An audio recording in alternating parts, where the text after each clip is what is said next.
আমার আবারও নতুন একটি ব্লগে তোমাদের সবাইকে স্বাগত। আজ আমরা বানাবো মশলা পুরি। তোমরা সবাই জানো ঠান্ডা তো পড়েই গেছে, তাই ঠান্ডায় মশলা পুরি খেতে খুবই ভালো লাগে। তা আমরা একটা মিক্সিং বোলে নিয়ে নিলাম 2 চামচের মতো আটা, আর আমাদের লাগছে কাসুরি মেথি, শুকনো লঙ্কা, গোটা জিরে, স্বাদ মতো লবণ, আর লাগছে সাদা তেল, পরিমাণ মতো দই আর হলুদ গোলা জল। চলো এবারে তৈরি করা যাক।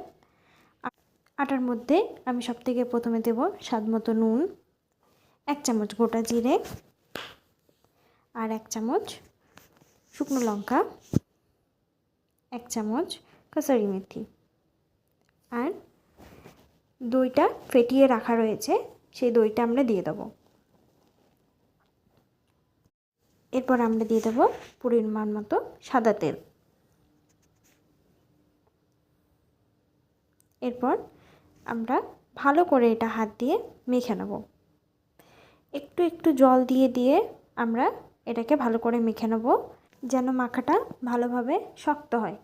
খুব নরম মাখলে কিন্তু চলবে না, তাহলে কিন্তু মশলা লুচি ভালো হবে না। ঠিক আছে, এবার আমরা হলুদ গোলা জলটা দিয়ে দেবো। এবারে একটু একটু করে জল দিয়ে আমরা ভালো করে আটাটা মেখে নেব।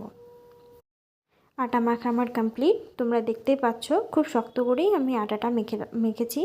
এই যে চিপে চিপে তোমাদেরকে দেখিয়ে দিলাম। এবারে একটা থালার মধ্যে আমি আটাটা গোল গোল করে রেখে দিলাম, যাতে আমাদের পরপর বেলতে সুবিধা হয়। এসো তাহলে তেল দিয়ে আমরা বেলে ফেলি এক এক করে।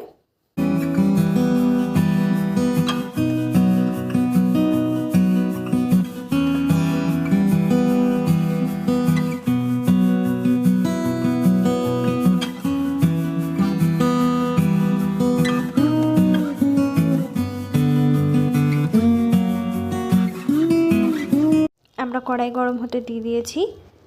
মনে রাখতে হবে যে গ্যাসটা কিন্তু মিডিয়াম ফ্লেমে থাকবে।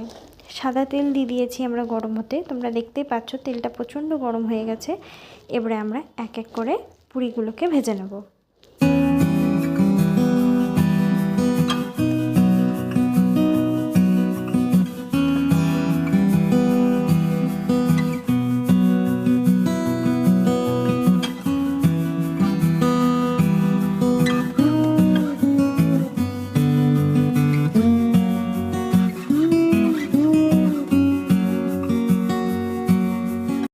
তোমরা দেখতে পাচ্ছ পুরি কিন্তু আমাদের ভাজা কমপ্লিট।